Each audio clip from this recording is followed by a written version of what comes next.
hirap, kailangan natin ng mga bagong leaders. Kasi yung hindi corrupted, tama, talagang hindi polluted, not corrupted. Kasi ang nakakalungkot pa is sad that kung sino pa yung mga established supposedly na yung matatanda na magiging leader ng ating bansa, na dapat sila yung maggagabay sa mga kabataan or bagong leader, sila pa yung nangungunsinti ngayon.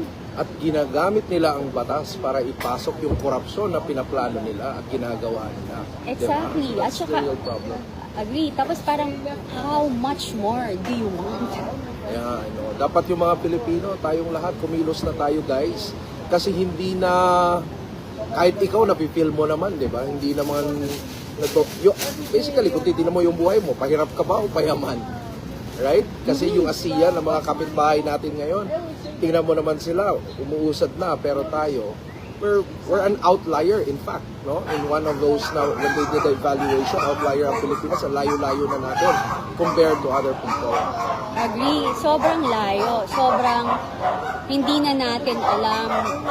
Kasi alam mo, kung iisipin mo sa laki ng nananakaw sa ating bansa, kung yung ninanakaw na yun, we're developing our country, tinutulong natin ang may hirap, yung perang yun, libreng-libre na talaga ang health industry natin. Ang pagpapagamot, lalo ng mga mahihirap. Kung yung perang yun, ginamit natin sa tama, walang mahirap.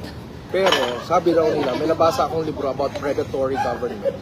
Ang tina-target, so that they would remain in power, especially yung mga corrupt, tatlong bagay.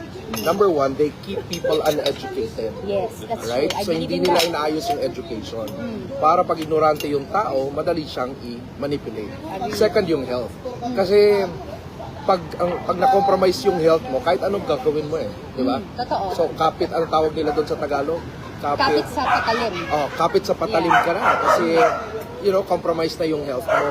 Yes. And, ang pangatlo is, nakalimutan ko, pero yung dalawang yun, importante, nangyayari sa mga tao ngayon. Ano sabi, according to data, pinaka-illiterate halos, di ba? Even our adults, nag-college naman, but we're not really that illiterate. Second, yung health natin is compromised. Nakita naman natin yung pag-transfer ng funds from PhilHealth, no? And then at the same time, ngayon namumroblema tayo. Kung titingnan mo, ngayon, parang wala nang ipit yung PhilHealth natin, di ba? Kung konti na yung mga dati-rati, ang laki-laki nung benefit nun. Ngayon, hindi mo na halos maramdaman. Yeah. Tapos yung mga doktor, pumapatong na sila, para lang ma-maximize din nila yung profits nila. Correct. So, alam mo, it's sad, no? Kasi actually, I have a story to tell. Yung last December, it's an old, not old, retired Navy na sundalo na kaibigan ko. Navy to, NAVSOG member to. Yung asawa niya na hospital. Tapos ayaw gamutin yung asawa niya kasi kailangan bayaran niya yung bill. Isipin mo to, alam mo, Navy to ang mga Navy, parang Navy and Marines kasi grabe yan magtrabaho. Talagang yung sinumpaan nilang tungkulin, ginagampanan talaga nila. Sabi niya sa akin, Ma'am, kapag hindi ho nila ginawa to, baka pasabugin ko tong hospital. grabe, no? That's how desperate pag nagkakasakit ang mga mahal natin sa buhay or even us kasi life and death yung nangyayari. So, aabot pa ba tayo sa ganyan?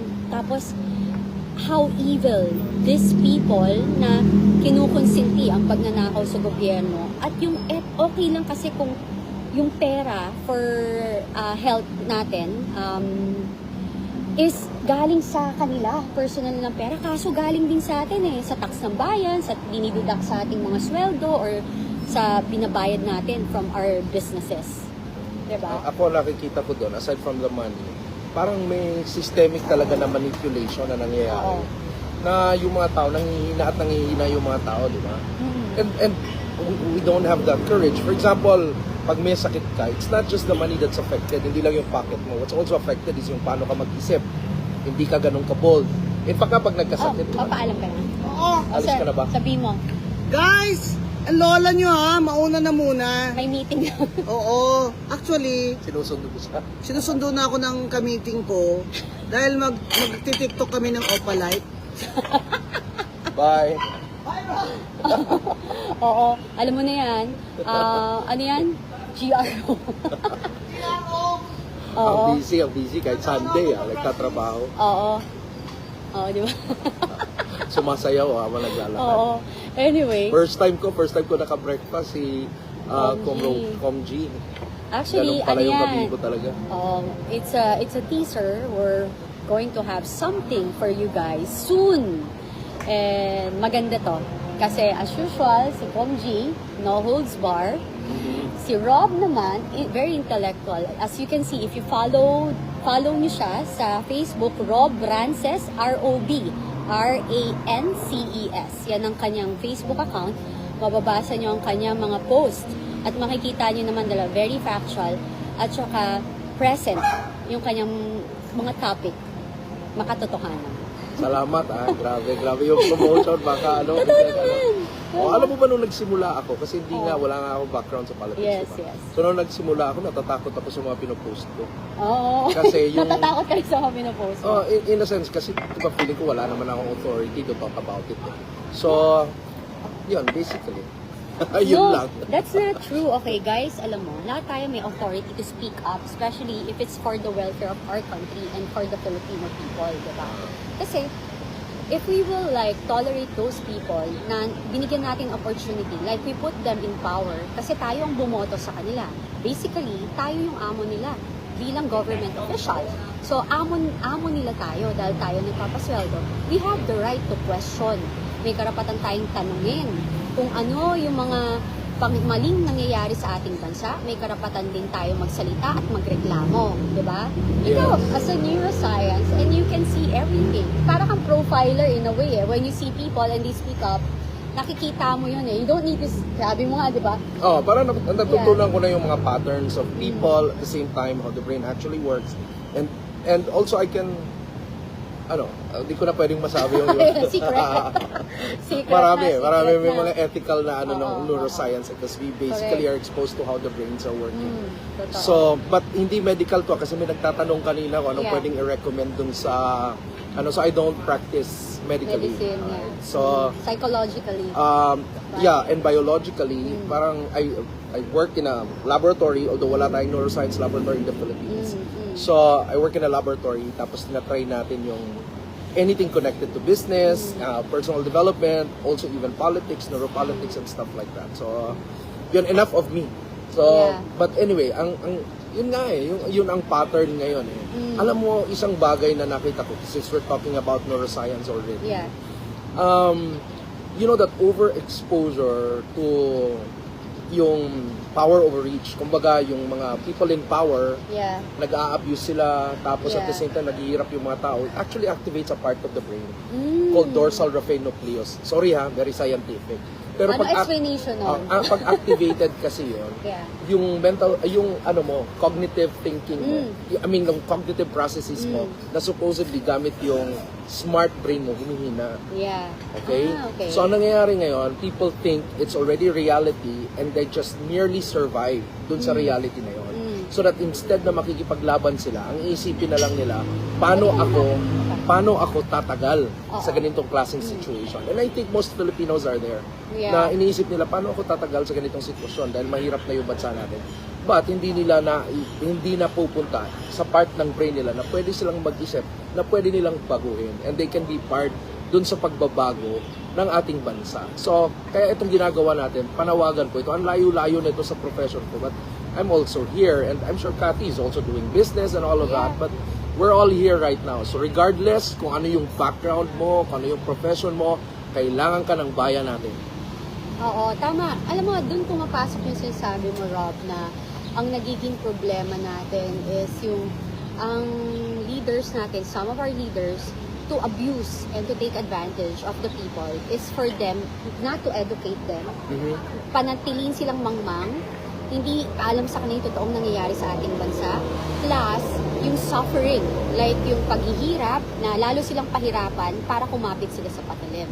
Totoong-totoo yan. Yes. Kasi, you know, when you try to think about it, we are a very, very rich country. We are a very rich country. We have so many natural resources. Kaya nga, di ba, And bakit tayo so nagawa? many resources extracted from our country na nasa bangko sa ibang bansa. Exactly. Diba? So, it's so Yung, sad, nakakalungkot, no? You know, try to think about it. Ito not for anything else. Si Lee Kuan Yew, very good friend of the old Marcos. Siya yung nagsabi pa, nag-advise ng mga ibang bagay na gagawin ni Lee Kuan Yew. Yes. Kaya in fairness naman, yung panahon na yun, nasobrahan lang din siya sa power. Kinain siya ng sistema, naging greedy siya, kaya nasira tayo. Mhm. Diba? Kaya nasira rin ang matandang Marcos. Pero, isipin mo, paulit-ulit ko itong sinasabi, ang Singapore napakayaman. Napakaliit na bansa. Walang natural resources. Walang tubig. Yes. Ang water po nila ay galing po sa Malaysia. Yeah. Kaya ang mahal ng tubig doon. Pansinin nyo, pagpunta kayong Singapore, ang hindi sila basta nagsiserve ng tubig, may presyo yung tubig nila. Yun. Tapos ngayon, gumawa sila ng technology, desalination nga, di ba? And now they're Yes. selling it to other countries. Exactly. So, And those countries, especially also Hong Kong also, ang liit na bansa, pero naging parang bank capital of Asia. yes. And they also, ang liit nila, tas ang yaman-yaman nila. Pansinin nyo ho, those countries was handled by European countries or colonized, ang yayaman. Correct. Talagang tinutulungan sila ng mga bansang ito. Pero yung mga, yung mga Western and everything na lumawak, is hindi tayo natutulungan. Oo. Wala tayong development because ayaw nilang umasenso tayo dahil ayaw nilang maging powerful yung country rin natin. Which is we can if we Yeah. only have the right leaders. Ang diba? the other one na we can reflect on also is yung transport system natin. Yes. Kasi in some countries naman na in a way na colonized, Commonwealth or yung mga during the Spanish era also, they introduced yung train system, di ba? Yeah. Pero sa atin dito, timing, yung transport system natin dito, nabuo siya when we were under America already. And that Yeah. was also the Industrial Revolution na introduce yung mga gawa sa Amerika na mga sasakyan. And all. Kaya ganito, di ba? Ang dami-daming sasakyan sa atin, pero wala tayong very systematic na train system dito sa Oo. Pilipinas. Alam mo Sayang, ba, sayang. Eh, archipelago tayo eh. Dapat sana. Di ba? Actually, totoo yan eh. Kasi when you go in other countries, very important talaga yung kanilang kanilang, what do you call this? Yung kanilang Transport. transportation, di ba? Even yung airport to city. Correct. All airports are so ang gaganda ng airport. Oo, Tayo ka- lang napag-iwanan na talaga tayo. Oo, no? kasi pag na-delay yung transport, madidelay syempre yung trading, madidelay yung lahat, yung business activities. I think yun yung hindi natin na-realize dito sa Pilipinas, na pag dinelay mo yung time ng tao na nasa daan siya, lahat yun na-delay, di ba? Di ka Exactly. nakakaabot ng office on time, tapos Yeah. yung mga goods mo, hindi mo na-transport on time. Trabaho, Doon nga sa, negosyo. when I studied in America, yung may specific nga na course just to actually focus on transport system engineering and planning. So, importante sa kanila yon. Kaya lang dito sa atin sa Pilipinas, di mo maintindihan. Okay naman, nag-i-improve naman tayo, pero di mo maintindihan. Hindi siya ganun ka-systematic. Actually, Rob, alam nila yan. Yeah. Especially those yung nag-aral din sa ibang bansa at madalas magbiyahe, no? Correct. It's just that we are so polluted with corruption talaga. Yes. And the number one na problema natin, yung greed. Tapos, alam mo yung sinasabi ko, like my experience dati na, if you're in one group, di ba, eto, regular people, may barkadahan. Di ba, minsan may kasabihan tayong hayaan mo sila, matanda na sila, alam na lang yung ginagawa nila. Hindi ho natin pwedeng, eto na-realize ko to, hindi ho natin pwedeng i-adapt yan sa pagiging leader natin. Na kunwari, kongreso, na hayaan mo na sila kasi ganyan na dati, normal na yan eh. Yan na yung sistema dati, mali ho yun. Kasi kung may mali, dapat ho, may manindigan para umasenso ang bayan. Kasi kung patuloy na ganyan ang ating pag-iisip, paano tayo asenso? Kung ang sarili nating mga leader itself, hindi naninindigan. Kung hindi ko na-correct yung mga kamalian. Nakakatuwa nga na meron yung mga kabataan yun nga yung mas nakakaya actually. Kasi kung sino pa yung bata. Oo, kasi they introduce a new perspective tapos hindi pa sila na-corrupt. So basically, they have a different way of looking at things. In innovation, it's very important. So, you know, if you go to other countries, ang pinaka-potent na power for the development of a country is actually innovation. Nag-change ang lahat. Pero pag maganda yung innovation ng isang country, gaganda din yung economy niya. So it's almost like 1:1, kumbaga. So ngayon, makikita mo, in the Philippines, importante, we don't pay so much attention on it.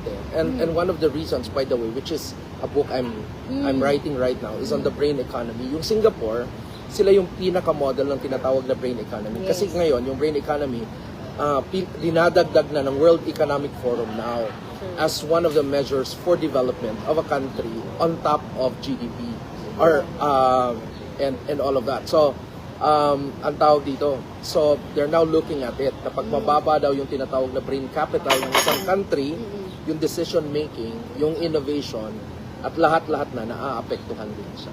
That's true. Alam mo, ako, naniniwala ako na talagang magiging model ng Singapore. Kasi number one, very stable ang kanilang economy. Yes. Even their money, di ba yung dollar, na Singaporean dollars, is hindi nagpa-fluctuate basta-basta.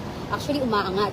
And you know, I think yung pagiging responsible nila, yung training nila na disiplina is nakatulong. Yes. At saka yung, alam mo, iba talaga kapag parang Japan they're very nationalistic. May process kasi ang Singapore na even if it's already working, ang iniisip nila, it's as if they're running the entire country as a competitive business. Even if it's already working, how else nila dadalhin? Take it to the next level. So they challenge even the system that has been working pero may potential pa to improve. In the Philippines, pag nag-work siya, dagdagan mo lang ng konting batas na pwede mo siyang i-manipulate so that money will actually go to a few people instead of the entire nation benefiting from it. Yun ang nangyayari, iniisip lagi ng mga nasa posisyon, paano sila kikita on a system that is already broken instead of actually Improving fixing it. and improving the system. Yun nga yung nakakalungkot Kasi ano nga to parang, ano yung... Na-realize ko din naman pala ako mayayain. No? Oh, exactly. Ito actually practice niya to. First time ko humarap. sabi niya kasi, naku, parang kaya ko kaya kapag nag-live tayo or like, we have a show or something. Pero naman pala, akala ko wala ako nalalaman eh. Kailangan mo lang talaga ng tamang kasama, bro. Alam mo yun? Well, it's natural. Ikaw, matalino ka What you say, kasi ito yung maganda. When you go live or Shy like... type ako, shy type. Napilitan lang ako, pinilit nila ako eh. Oo, di ba? Tapos iniwan ka pa ni Comgon. So, ikaw nang bahala dyan, practice. Anyway, so ganun talaga, spontaneous. Pag alam mo yung sinasabi mo, you don't need to read anything. Then, when you're talking to people, spontaneous, natural, factual. Na-realize ko nga, and labi honest. kong gusto sabihin. Oh, di ba? Eto na. This is the platform. Di ba? First Start. time to. Pasensya na po Pero, but I actually enjoy the conversation. Salamat diba? Oo naman, of course, di ba? Iba kasi yung... Sarap pa ng breakfast. At linggo, di ba? Ayun, so guys, basically, yan. So, marami pa tayong pag-uusapan sa mga susunod na araw. Abangan nyo ang aming gagawin, basically. Very, very soon.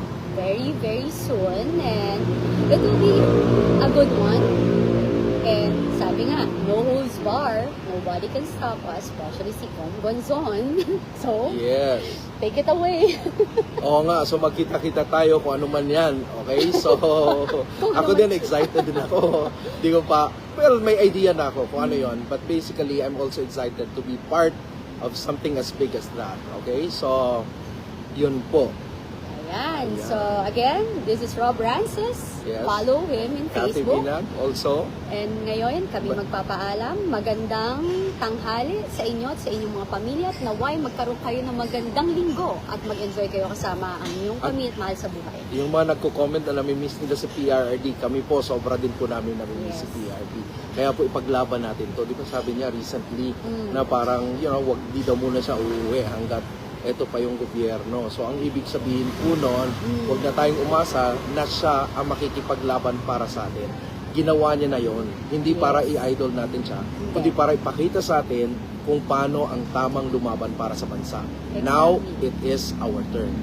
Tama. Kasi, alam mo, as a person or an individual can only do so much and he did a lot for us. And it's time to multiply the voice of PRD. Let's fight for our nation. It's gonna be worth it in the end. Yes, of course, kasi ang Diyos ang ating gabay. Yes. God bless God bless everybody. you. And Kita-kita tayo soon. God yes. bless. Ingat. Bye. Love you guys. Yan. Paano ba ito patayin? Hindi ko rin alam paano.